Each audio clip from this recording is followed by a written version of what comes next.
Bonjour à tous.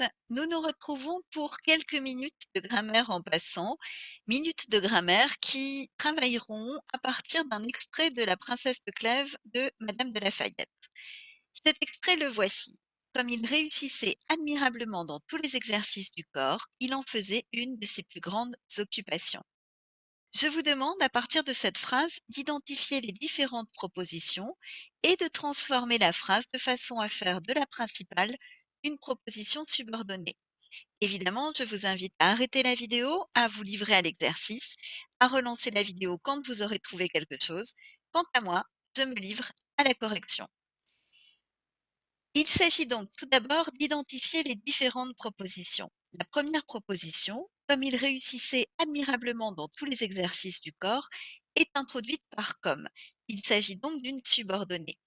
Je remarque que comme ne joue aucun rôle grammatical dans la proposition, je peux d'ailleurs le supprimer, il réussissait admirablement dans tous les exercices du corps. Il s'agit donc d'une proposition subordonnée conjonctive. Et je remarque que cette conjonctive ne complète pas un verbe, elle est donc un complément de phrase, c'est-à-dire une proposition circonstancielle. Nous avons une subordonnée conjonctive circonstancielle. La petite difficulté, c'est que cette circonstancielle, elle est difficilement supprimable ou déplaçable. Et la raison en est simple, c'est qu'elle entretient un lien logique avec la principale. Il s'agit d'une circonstancielle de cause. Je peux d'ailleurs remplacer comme par parce que. Parce qu'il réussissait admirablement, il en faisait une de ses plus grandes occupations. La deuxième proposition, il en faisait une de ses plus grandes occupations, est évidemment la proposition principale.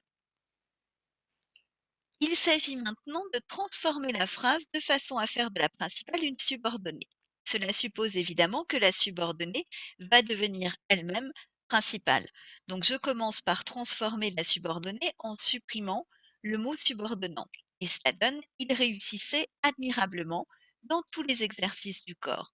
Il me faut maintenant rétablir un subordonnant pour transformer il en faisait une de ses plus grandes occupations en subordonnée. Et je choisis si bien que.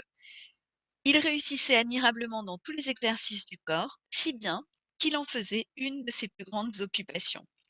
Et vous voyez que la subordonnée que j'ai créée ainsi est une subordonnée circonstancielle de conséquence. Tout cela pour arriver à la conclusion suivante.